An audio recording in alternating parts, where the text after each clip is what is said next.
नमस्कार दोस्तों, मेरा नाम है कृष्णा और आज हम बात करने वाले हैं decrease in the level of aerosols.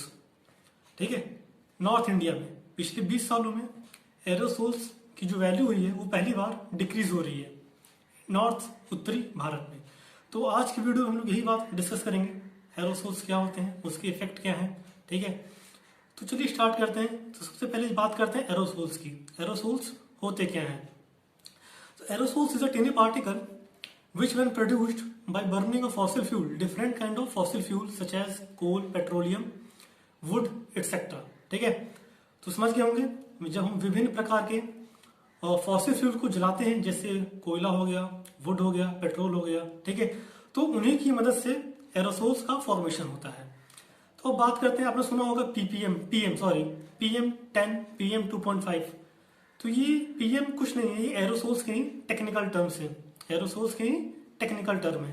PM मतलब पर्टिकुलेट मैटर। अब बात करते हैं टाइप्स ऑफ एरोसोल्स। ठीक है, एरोसोल्स कितने टाइप के हो सकते हैं? तो mainly there are mainly 3 types of aerosols. पहला समुद्री नमक, सी सॉल्ट।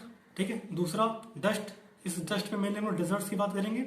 और सबसे लास्ट में आते हैं वॉल्केनिक ऐश।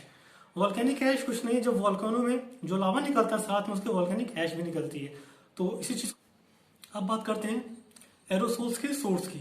वो कौन कौन से सोर्सेस की मदद से वो हमारे एटमॉस्फेयर में प्रेजेंट हैं।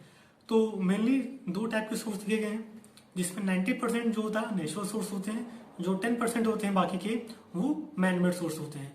तो नेचुरल सोर्स में डिजर्ट्स, ठीक है, डस्ट डिजर्ट्स की वजह से होता है, और आपका होता है फायर, फॉरेस्ट फायर की वजह से होता है। ठीक है, वोलाटाइल इरप्शन की वजह से होता है। ठीक है, और काफी सारे मेथड्स हैं। तो इन सब की मदद से जो हमारे एरोसोल्स होते हैं वो प्रकृति में जाके बस जाते हैं। और दूसरी बात करते हैं मैनमेड सोर्सेज की। ठीक है, तो किन किन मानव गतिविधियों के कारण एरोसोल्स सराउंडिंग में प्रेजेंट है इस टाइम पे। तो पहले हम बात करते हैं कंबशन ऑफ फॉसिल फ्यूल, पहले डिस्कस कर चुके हैं। ठीक है, जलाने पे होते हैं। और दूसरी बात करते हैं बायोमास बर्निंग। ठीक है, बायोमास बर्निंग आज भी कई सारे रूरल जगह पे होते हैं। ठीक है, विलेजेस में यूज होते हैं, और बहुत सारी ऐसी बैकवर्ड कंट्रीज में भी यूज होते हैं। ठीक है, तो बायोमास बर्निंग की वजह से वहां पे एक ब्लैक कार्बन का रिलीज होता है। वहां पे क्या होता है? ब्लैक कार्बन रिलीज होता है। ठीक है, ये तो मेनली बात होगी एरोसोल्स की डिफिनेशंस, टाइप्स क्या होते हैं और सोर्सेस कौन कौन से होते हैं।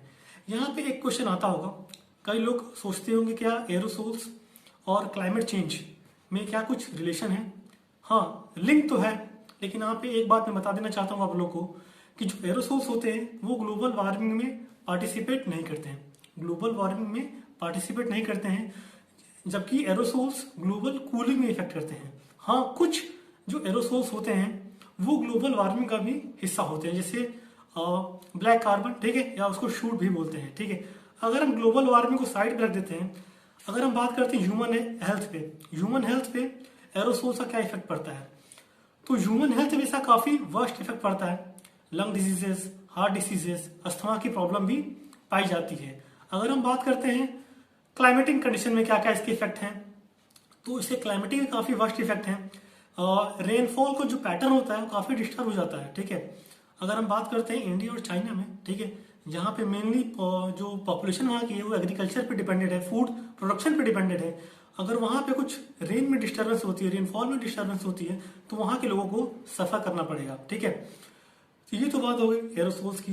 अब बात करते हैं नासा की। जो मेनली रिपोर्ट थी वो नासा ने ही लॉन्च की थी अपनी सैटेलाइट टेरा की मदद से। उन्होंने वहां पे कुछ इमेजेस दी हैं। ठीक है, आपके स्क्रीन पे आ रही होंगी इमेजेस। इंडिया का मैप है 2016, 17, 18, 19, 20 और 2020 एनोमली। ठीक है, आप देख रहे होंगे नीचे एओडी लिखा होगा, एरोसोल्स ऑप्टिकल डेप्थ। ठीक है, उसमें 2 कलर होते हैं, ब्लू और रेड। जहां ब्लू होगा मतलब वहां पे एरोसोल की वैल्यू कम है, और जहां रेड होगा वहां पे एरोसोल्स की वैल्यू क्या है? ज्यादा है, मतलब वहां पे सराउंडिंग में एरोसोल्स की मात्रा ज्यादा है। तो आप देख रहे होंगे 2016, 17 और 18 में जो रेड वाला कलर है वो काफी पूरे इंडिया में कवर कर रहा है, मतलब पूरी सराउंडिंग में कवर कर रहा है, पूरे एटमॉस्फेयर में कवर कर रहा है। मतलब वहां एरोसोल्स की जो वैल्यू है लगातार बढ़ रही है। लेकिन आप 2019 का मैप देखेंगे तो वहां पे कुछ कम हुआ, 20 में भी कुछ कम हुआ है, और 2020 एनोमली, 2020 एनोमली मतलब लॉकडाउन के बाद की कंडीशन, मार्च की 25 की कंडीशन। ठीक है, वहां पे क्या होता है, साइंटिस्ट कुछ डेटा को क्लेरिफाई कर पाते हैं, कुछ डेटा को उतनी मतलब थोड़ी समझाने में भी दिक्कत हो रही है, उस पर काम चल रहा है अभी। तो आप देख रहे होंगे कि जो रेड वाला पार्ट था वो 2019-20 में काफी कट डाउन हुआ है। तो आप यहां से एक बात समझ में आ जाती है कि अगर हवा में higher the value of aerosols in air lets the higher value of optical depth, ठीक है, optical depth AOD, aerosols optical depth, ठीक है। अगर हम बात करते हैं एओडी की, अगर एओडी आपका ग्रेटर देन 1 है तो जो आपका एटमॉस्फेयर होगा काफी हेजी होगा, ठीक है, मतलब आसमान क्लियर नहीं होगा, नीला नहीं होगा, ठीक है, क्लाउड्स लगे रहेंगे। अगर आपका एओडी 0.1 से कम होता है तो पूरा क्लियर एटमॉस्फेयर होता है। मैं आपको चीज बता देना चाहता हूँ, जो मैंने इमेजेस दिखाई हैं वो नासा की ऑफिशियल वेबसाइट से ली गई है, ठीक है, आपको बता देना जरूरी था। अगर हम बात करते हैं जो एरोसोल्स की वैल्यू में जो लेवल में उनके डिक्रीज हुआ है, तो उसकी वजह से जो पॉजिटिव एसोसिएट्स क्या क्या हैं ह्यूमन पे, एटमॉस्फेयर पे, ठीक है। तो अगर ह्यूमंस की बात करें तो अस्थमा की प्रॉब्लम कम हो जाएगी, स्ट्रोक की प्रॉब्लम कम हो जाएंगी, लंग डिजीज काफी कम हो जाएंगे, ठीक है। इस टाइम पे वैसे भी हॉस्पिटल्स में कोविड-19 पेशेंट्स की ट्रीटमेंट चल रहा है, ठीक है।